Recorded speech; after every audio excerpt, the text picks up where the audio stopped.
Hey guys, welcome back to a new video. I'm Josh Gibbons and just a quick update video asking you guys, I'm so thankful there is some of you in the comments who talk to me every single video, so thanks, you know who you are.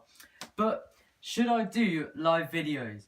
As I'm getting nearer and nearer to doing FBA and I'm super hyped, got loads of videos coming out about updates and where I am in my journey, but I think doing live videos would allow me to connect better with you guys.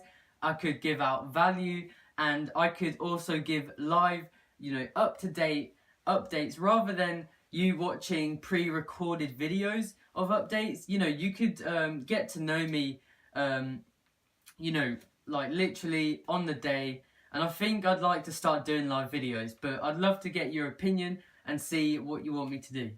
Thanks very much, guys. I will catch you in the next video. Tons more content coming. I'll see you then.